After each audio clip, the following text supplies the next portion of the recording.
मेरा कोई। ख्याल है आपका जो सवाल का दूसरा हिस्सा जो एक्चुअली एक कमेंट है और एक आपने फरमाया कि हजम नहीं हो रही।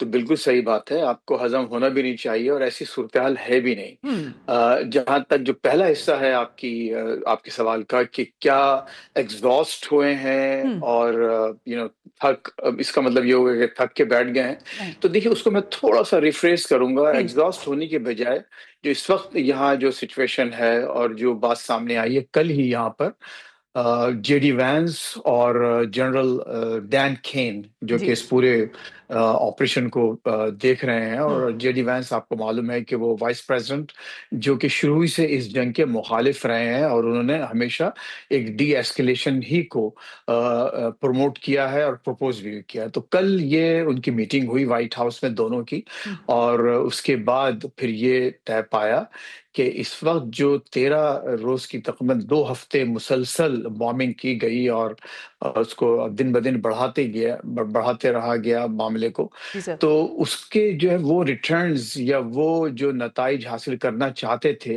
वो हासिल नहीं हुए। तो लिहाजा पॉज किया जाए।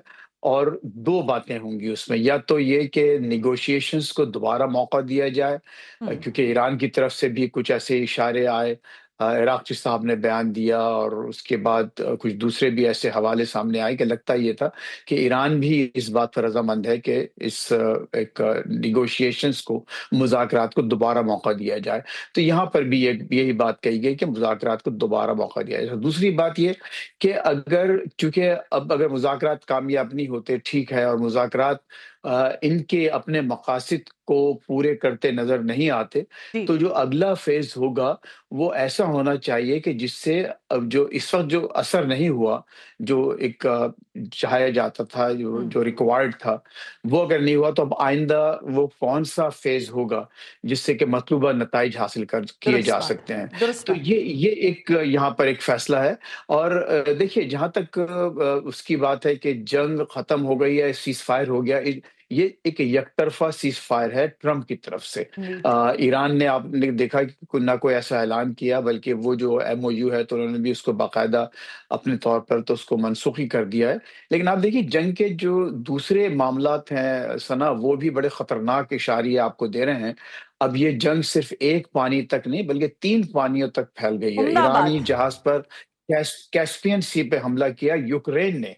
और यूक्रेन ने ये यस। इल्जाम लगाया कि ईरानी जहाज फौजी साजो सामान लेकर रशिया जा रहा था। अच्छा, हम्म। फिर जेलेंस्की ने खुद एक वीडियो जारी जी की और जी। ये कहा हाँ। कि रूस इस वक्त ईरान को बराह रास्त इंटेलिजेंस फराहम कर रहा है अमेरिकी टारगेट्स पर।